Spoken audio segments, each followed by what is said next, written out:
Hola amantes de todo lo que vuela, les saluda Sky. Hoy hablaremos de un tema muy especial, los aviones grandes, muy grandes, como este Beluga XL.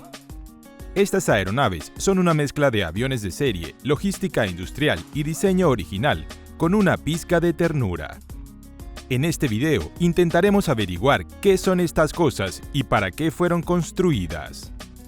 La historia de esta clase de aviones comienza en una época en la que ni siquiera existía Airbus. Estamos hablando de los años 60 y no son los aviones los que están en boca de todos, sino los cohetes. La recién creada Agencia Espacial Estadounidense, la NASA, estaba haciendo todo lo posible para acelerar el desarrollo de la industria espacial nacional y alcanzar a su principal competidor, la Unión Soviética, que en ese momento llevaba la delantera.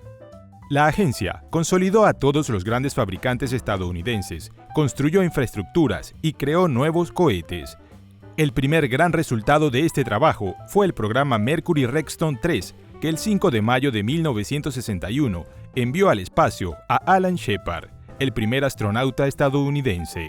El espectáculo no estuvo mal, pero no fue suficiente. Para aquel entonces, Yuri Gagarin ya se había convertido en el primer cosmonauta y, en segundo lugar, el vuelo de Shepard fue suborbital y duró solo 15 minutos. La razón de eso fue, por supuesto, el cohete. La NASA se dio cuenta de que para seguir avanzando en el espacio necesitaría algo mucho más potente. En 1961 se desarrolló el cohete portador Saturn I, el primogénito de la familia Saturn. El último modelo de esta familia lanzó a varios tipos a esa pequeña roca cercana a finales de la década. Los cohetes de la familia Saturn fueron un gran avance y eran unos portadores increíblemente potentes para la época, incluso aún lo siguen siendo. Pero también hubo dificultades. Una de ellas tiene que ver con nuestro tema de hoy. La mayoría de los sitios de lanzamiento de la NASA y de la Fuerza Aérea de los Estados Unidos se encuentran en el estado de Florida, pero la mayoría de los centros de producción se encuentran en la otra orilla de los Estados Unidos. Los cohetes pequeños y medianos pueden ser transportados en camiones y ferrocarriles, pero los Saturn plantearon una pregunta igual de grande. ¿Dónde iban a encontrar un camino o ferrocarril lo suficientemente grande como para transportar estos cohetes? Las primeras etapas de estos cohetes eran tan grandes y pesadas que no había otra opción que transportarlos por el mar. Era una solución lógica, pero seguía siendo un problema. Las enormes estructuras eran cargadas en una barcaza especial y conducidas por mar hasta Cabo Cañaveral, donde finalmente se ensamblaban y lanzaban los cohetes. Todo esto era muy difícil y costoso. Además, en cada uno de estos pasos existía el riesgo de dañar el cohete. El plan era transportar las otras etapas de la misma manera, pero entonces, unos tipos listos vinieron a ayudar. Una característica importante de este tipo de carga era la curiosa combinación de un tamaño enorme y una masa pequeña. Básicamente, estas etapas eran solo unos gigantes depósitos vacíos con motores. Teniendo en mente esta característica, un grupo de experimentados aviadores llegó a la conclusión de que era posible transportar la etapa superior por aire. Era más barato, más seguro y sobre todo, más rápido. En 1960, fundaron la empresa Aerospace Lines, que debía operar aviones para el transporte de carga de la NASA. Pero el problema no desapareció. Ningún avión podía transportar esa carga, pero los ingenieros mostraron astucia e ingenuidad. Tomaron un Boeing 377 Stratocruiser retirado del servicio. Menos mal que eran los albores de la era de los reactores, y los aviones de pistón eran desechados activamente en el mercado secundario. El avión conservó la mayor parte de la construcción y de los sistemas, pero el fuselaje fue rediseñado. Los ingenieros aumentaron su tamaño hasta un diámetro máximo de 6 metros para acomodar grandes cargas, lo que le dio un aspecto muy extraño. Otra característica era el esquema de carga. Las grandes estructuras se cargaban en el avión al dividir su fuselaje. Parece una locura, pero el avión, en realidad, se ponía sobre la carga. Esta maravilla se creó en 1962 y se llamó Pregnant Guppy, o un Guppy preñado. La NASA adoraba este avión y su operación fue muy exitosa. Pero el tiempo no para. Los cohetes evolucionaron y se hicieron más potentes y grandes. El Saturn I fue sustituido por el Saturn 1B y luego por el gigantesco Saturn V. El programa Apolo estaba en su apogeo y la necesidad de transporte crecía. Hacía falta no solo aumentar el número de aviones, sino que también tenían que ser más grandes y eficaces. En respuesta a estas exigencias, Aerospace Lines decidió no reinventar la rueda. En esta ocasión, tomaron como base varios antiguos Boeing C-97 Stratofreighter militares. Técnicamente, es un Stratocruiser profundamente modernizado, propulsado por motores turbohélice. El resto del trabajo era similar al que hicieron la última vez, pero los nuevos aviones recibieron unos fuselajes aún más grandes. La anchura máxima de los compartimentos de carga pasó a medir 7,6 metros. Ahora, podía llevar a bordo carga de unas 24 toneladas y gracias a la cabina de la tripulación hermética, podía volar más alto y más rápido. El compartimento de carga seguía sin estar presurizado, ya que todo el mundo pensaba que las piezas desmontadas del cohete no necesitaban respirar. El peso máximo de despegue aumentó hasta 77 toneladas, casi 14 toneladas más que su predecesor. Aerospace Lines montó 5 de estos aviones y los llamó Super Guppy. Los aviones fueron utilizados activamente por la NASA para transportar piezas de cohetes, vehículos espaciales y otros juguetes caros. A estas alturas, algunos seguramente ya se habrán preguntado por qué estos aviones no se utilizaban en la Unión Soviética. Los soviéticos habían desarrollado muchos cohetes y uno de ellos era muy grande, por decirlo suavemente. Una vez más, la respuesta está en la logística. El hecho es que a pesar del uso de los Guppies, las primeras etapas de los Saturn fueron transportadas por mar. Pero como ya se habrán imaginado, es difícil llevar los cohetes por mar al cosmódromo de Baikonur, porque simplemente allí no hay mar. Además, las etapas superiores eran muy grandes y apenas cabían en un avión, aunque hubo algunas ideas de cómo hacerlo. Al final, las etapas de los gigantescos cohetes lunares N-1 eran ensamblados directamente aquí a partir de los elementos y sistemas traídos de otras fábricas. Las piezas de otros cohetes portadores tenían un tamaño mucho más modesto y eran bastante manejables por ferrocarril durante algún tiempo. Ya volveremos a hablar de ello más adelante. En los años 70, cuando ya se acabó el programa Apolo, la demanda de aviones corpulentos disminuyó considerablemente. Para aquel entonces, Aerospace Lines ya había sido vendida por sus propietarios a otra empresa, y la banda de peces voladores se dedicaba principalmente a pisar el hormigón de los aeródromos. Como reemplazo del Apolo, llegó el programa del transbordador espacial, y la producción de este complejo fue muy diferente a la de su predecesor. Los propulsores no eran tan grandes y se entregaban en tierra. El depósito de combustible principal era demasiado grande y se transportaba por mar. La propia nave también era demasiado grande, por lo que se creó un transporte especial para ella.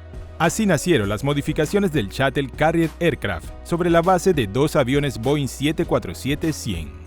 La NASA despejó la cubierta inferior, dejando la superior para el personal.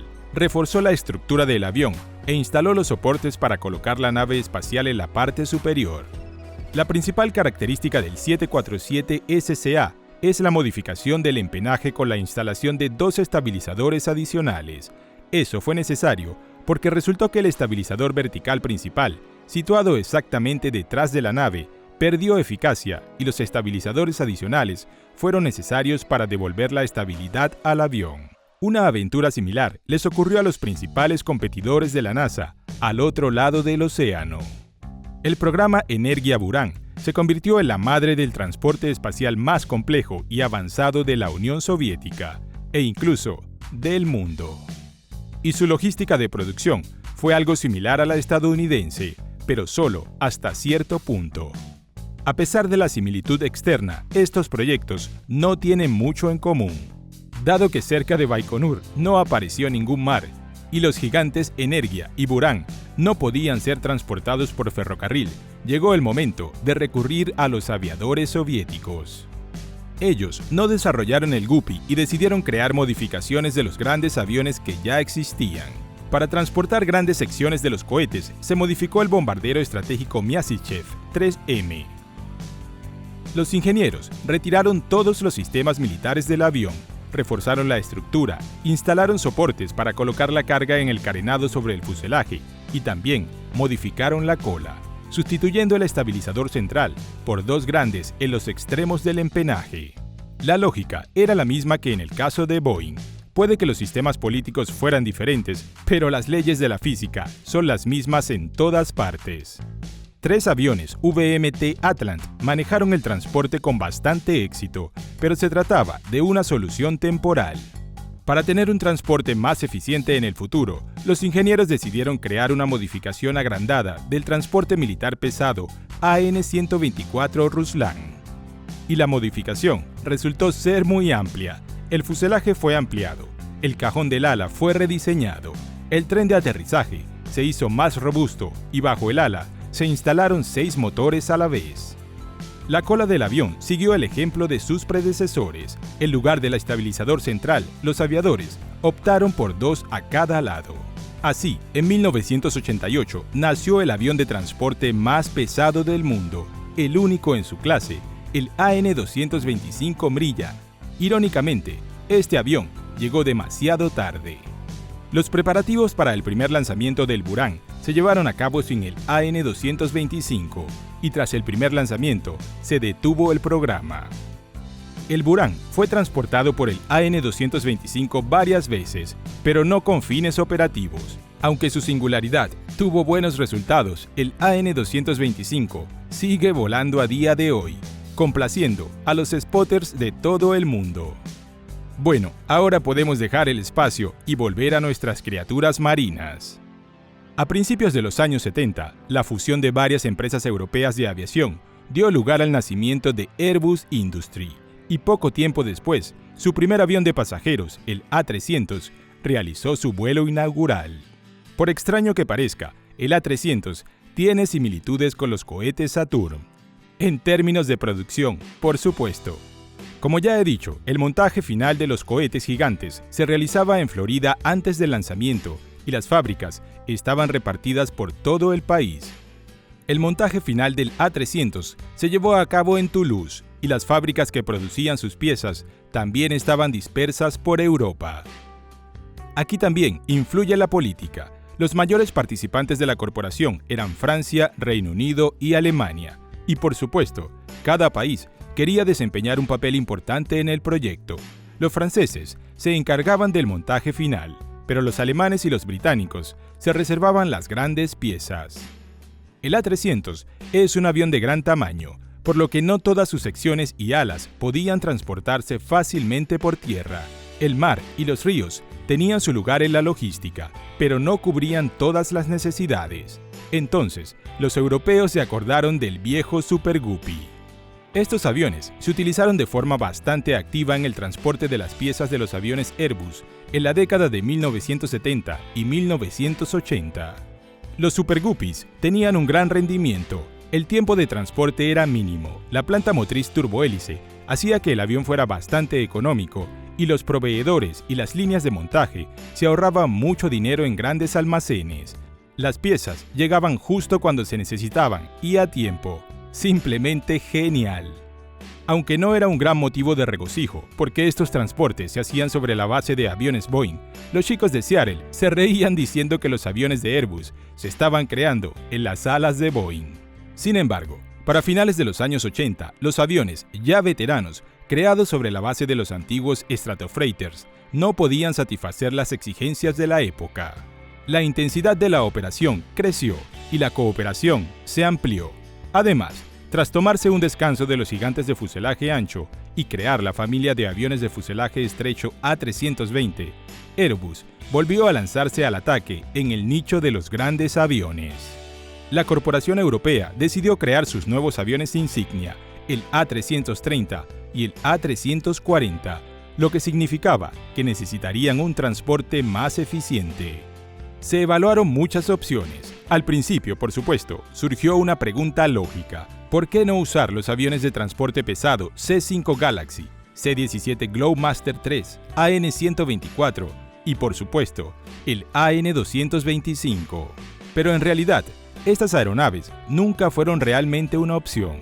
La carga era especial, como dije al principio, grandes dimensiones y poca masa.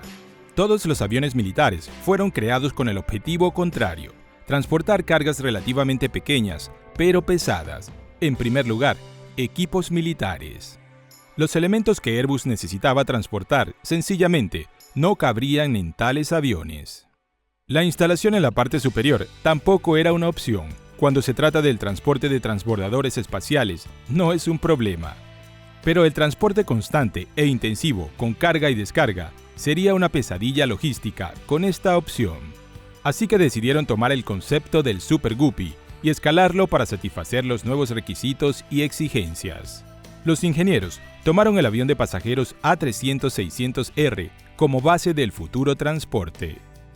Creada en 1991 para este programa, la Super Airbus Transport International Company, o SATIC, recibió financiación de la cooperación matriz y comenzó la modificación. Así nació el A300-600 ST Super Transporter.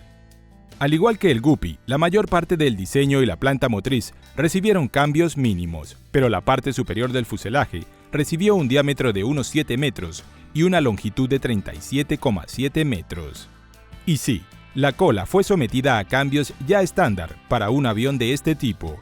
El estabilizador principal se mantuvo, pero su tamaño aumentó bastante y las superficies horizontales recibieron unas puntas adicionales.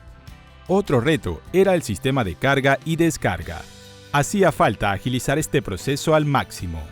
Aquí, el diseño del Guppy no era eficaz. Demasiados sistemas de a bordo de un avión de pasajeros moderno estaban en el morro, por lo que cada vez que se retirara este morro, habría que desconectar estos sistemas y volver a conectarlos. Elevar la cabina, como en el Boeing 747, no era posible, pues haría falta reforzar considerablemente la estructura de la aeronave. Así que se optó por hacer lo contrario, bajar la cabina. El avión se volvió aún más exótico, pero los operadores recibieron un carenado frontal que era fácil de elevar y detrás de él, una enorme bodega de carga con un piso largo y plano. Esta cabina, sin embargo, al igual que en el Guppy, seguía sin estar presurizada, pero les recuerdo que tenía que transportar elementos de aviones, no pasajeros, y hacerla hermética solo complicaría el desarrollo. La masa de carga útil alcanzó las 47 toneladas, una cifra bastante modesta en comparación con los aviones de transporte modernos, pero más que suficiente para su propósito. El aspecto del avión, especialmente después de pintarlo de color blanco, inmediatamente dejó claro el tipo de nombre que necesitaba. Fue bautizado como el Airbus Beluga. En total, se construyeron 5 aviones que comenzaron a trabajar activamente desde 1994. Su tarea principal era el transporte entre Toulouse, Hamburgo y otras instalaciones de Airbus en Europa. Sin embargo, con el tiempo, la singularidad de este transporte fue apreciada por otras organizaciones que alquilaban al Beluga. Para finales de los años 90, estos aviones se hicieron tan populares que se pensó en ampliar las flotas, venderlos a operadores logísticos y militares o incluso crear versiones más grandes basadas en el avión insignia, el A340. Pero estos planes no se llevaron a cabo, ya que los gastos resultaron ser mayores que el beneficio final. Y ahora, algunos podrían preguntarse, si estos aviones eran tan eficaces y Airbus estaba tan contento con ellos, ¿por qué Boeing ignoró esta idea durante tanto tiempo? A primera vista, Boeing también debería haber utilizado este tipo de aviones hace mucho tiempo, pero solo crearon su propio gran transporte, el 747 LSF Dreamlifter, en 2006. ¿Qué fue lo que cambió? La logística de producción, por supuesto. Todo es cuestión de logística. Al principio, la empresa fabricaba aviones de fuselaje estrecho y sus piezas se transportaban por tierra y todavía siguen haciéndolo de esta manera. Cuando la empresa entró en la era de los aviones de fuselaje ancho, los Guppys no fueron necesarios. En primer lugar, haría falta mucha suerte para cargar un fuselaje o un ala del 747 en este avión, y en segundo lugar, por su extremo patriotismo.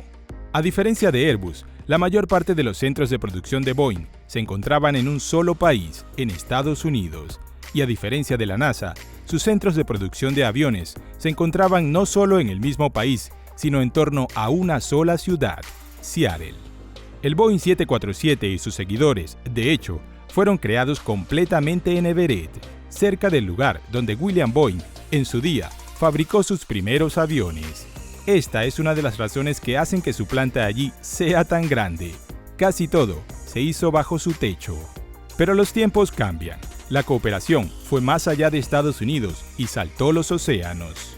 A principios del siglo XXI, creció el papel de los fabricantes extranjeros y el apogeo de esta tendencia fue el Boeing 787 Dreamliner.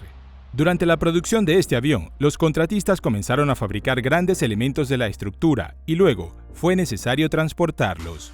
Para ello, Boeing creó los enormes transportes Dreamlifter. Asimismo, gracias a este avión, la empresa pudo distribuir aún más la producción.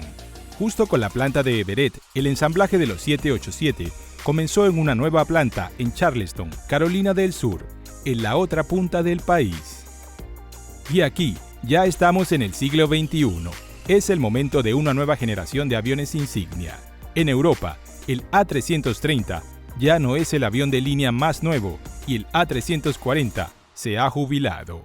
Los gigantescos A380 también dejaron de fabricarse prematuramente y otro líder entra en juego, el nuevo A350. Como si esto no fuera suficiente, la producción se ha intensificado y hay más fábricas, algunas de ellas en otros continentes. Los Airbus Beluga ya no podían operar en estas nuevas condiciones. En 2014 volaron unas 4.000 horas, pero para 2017 esa cifra se duplicó y en 2019 la base de Airbus en Toulouse recibía hasta 100 vuelos de estos aviones cada semana. Estos aviones estaban volando 5 veces al día, 6 días a la semana, y ni siquiera esto era suficiente. La situación de finales de los años 80 se repite y su solución también. En 2015, Airbus anunció oficialmente el programa Beluga XL, cuyo objetivo era crear un nuevo transporte más espacioso y eficiente para llevar, en primer lugar, los elementos del A350. El nuevo avión tenía que sustituir al antiguo Beluga en 2020, pero luego se anunció que las dos aeronaves serían operadas simultáneamente durante algún tiempo. En esta ocasión, los ingenieros tomaron el avión de pasajeros Airbus A330 como la base del nuevo transporte. Más concretamente, varios aviones A330, las secciones de cola del modelo 300, el morro del modelo 200 y el suelo del compartimento de carga del carguero 200F. El nuevo avión es 6 metros más largo que su predecesor y su fuselaje es 1 metro más ancho. El peso de la carga útil creció 6 toneladas. La mayoría de las soluciones se han heredado del predecesor: una cola con 3 estabilizadores, un morro rebajado, sistemas de carga. Todo ello ha demostrado unos resultados excelentes y ha llegado directamente al nuevo modelo. El montaje comenzó en 2016. En julio de 2018 alzó su primer vuelo. En 2019 se certificó y en 2020 se introdujo. Esta vez, entre conversaciones sobre el número de Mini Coopers que cabrían dentro, los chicos de Airbus confirmaron el nombre y enseguida le pusieron una cara sonriente. En 2020 comenzaron oficialmente las operaciones del Beluga XL. Según el plan, para 2023 se entregarán en total 6 aviones para sustituir a los 5 viejos Belugas, que se irán retirando gradualmente o serán vendidos en el mercado secundario, puesto que aún les quedan entre 10 y 20 años de vida útil. Cabe destacar que el ya antiguo Super Guppy a veces también realiza vuelos de transportes para la NASA. Y con esta nota positiva nos despedimos por hoy y les esperamos la semana que viene con el comienzo de una mini maratón sobre los aviones trimotores de fuselaje ancho. Gracias por ver este video. Si te gustó, dale un like y si aún no lo has hecho, suscríbete al canal. Activa la campanita de notificaciones para que no te pierdas ninguno de nuestros próximos videos.